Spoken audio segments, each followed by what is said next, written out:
Et oui, comme le temps passe vite, ce sera déjà la dernière sortie hivernale du vidéaste. Au départ du lot de Servières, nous allons tranquillement remonter le vallon du Blotonnet avec ses pentes douces mais qui vont progressivement se redresser pour déboucher sur un paysage somptueux de haute montagne, la Casse des Oules, qui s'ouvre du majestueux pic de Rochebrune jusqu'au Grand Tarpelin. Une montée plus raide au col perdu nous fera dominer le col de l'Isoard, dont nous reparlerons, c'était promis.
Il y a les skieurs qui se sont régalés là.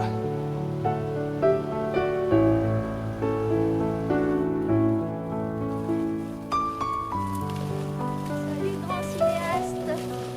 Ah, enfin vous êtes beau. On fait toujours ceux qui sont pas là, on savoure.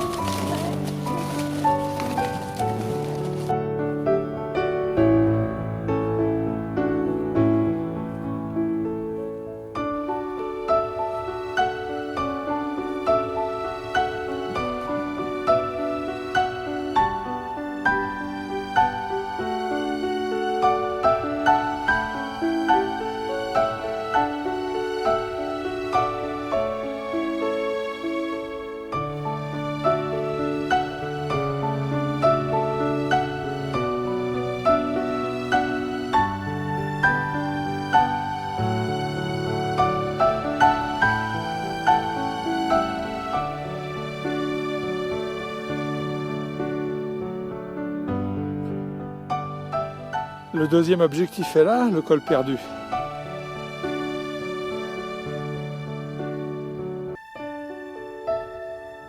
Et la Casse des Oules.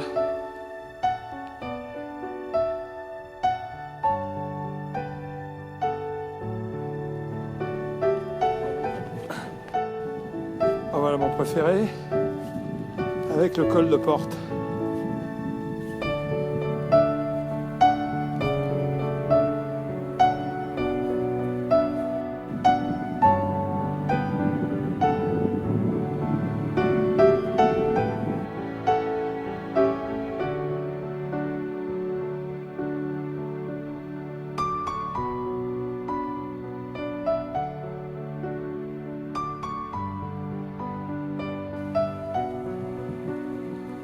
Bon, les précautions d'usage.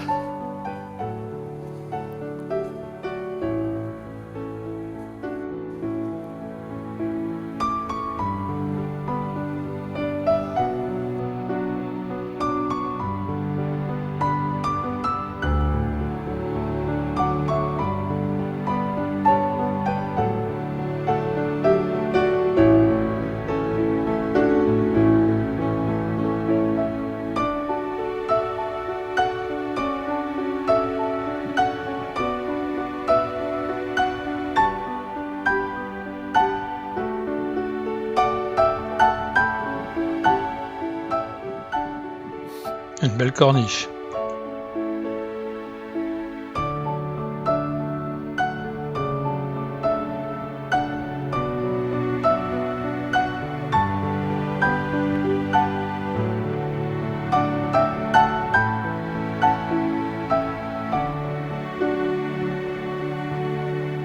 Alors elle est pas magnifique cette Casse des Oules.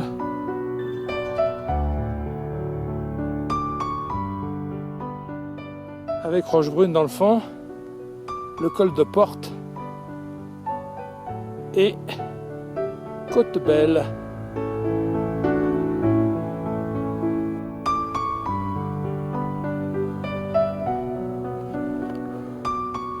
Voilà le col des Izoards.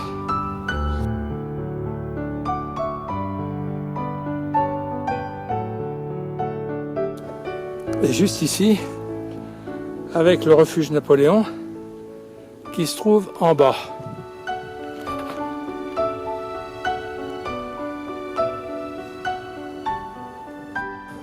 Allez, c'est parti. Alors pendant la descente, parlons un peu du col de l'Izoard, situé à 2361 mètres. C'est la porte d'entrée grandiose sur le Queyras. Le premier tracé de la route daterait de l'époque Vauban, rendu carrossable en 1893 par les troupes du général Baron-Berge. Souvenez-vous, celui qui a réalisé la route du sommet Bûcher.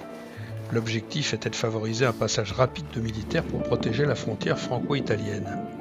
Le col a acquis sa notoriété avec le Tour de France qui l'a franchi à 33 reprises. Et Jacques Godet disait « C'est le privilège de l'Izoard de distinguer le champion ».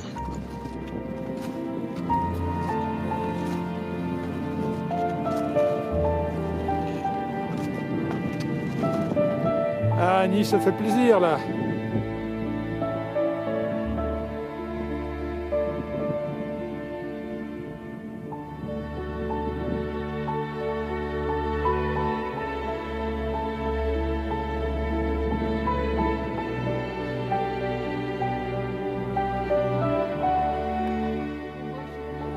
Ouais. Ah, c'est une belle descente.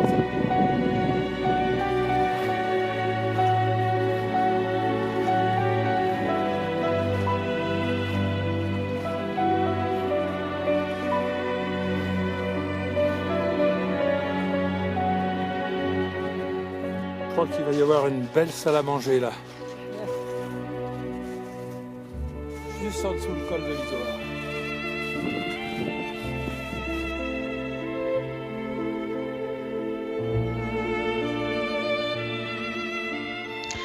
Alors parlons un peu de ce refuge Napoléon.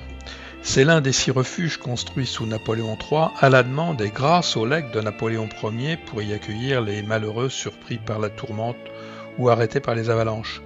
C'est au cours de son exil à Sainte-Hélène que l'empereur rédigera son testament sur lequel il est précisé qu'en remerciement du chaleureux accueil que lui ont réservé la ville de Cap et le département des Hautes-Alpes sur son passage au retour de l'île d'Elbe. Il assigna au département des Hautes-Alpes une portion de son domaine privé pour édifier ce refuge situé à 2290 mètres. Le bâtiment a été finalisé en 1858, bien avant l'existence de la route qui date, elle, de 1893. 8 refuges étaient prévus, mais faute de moyens, 6 seulement ont été réalisés. Bon, je vous laisse deviner où sont les 5 autres.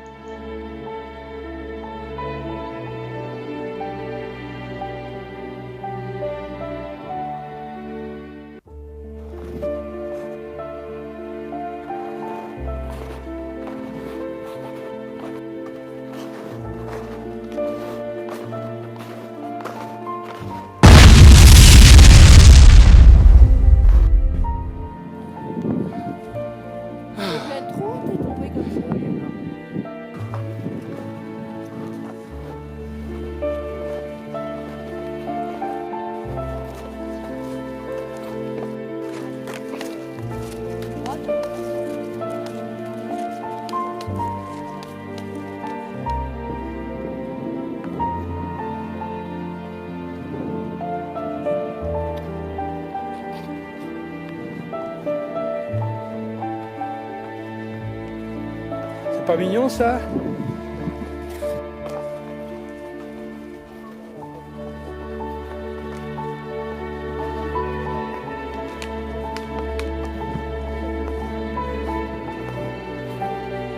Ah, l'arrivée est proche.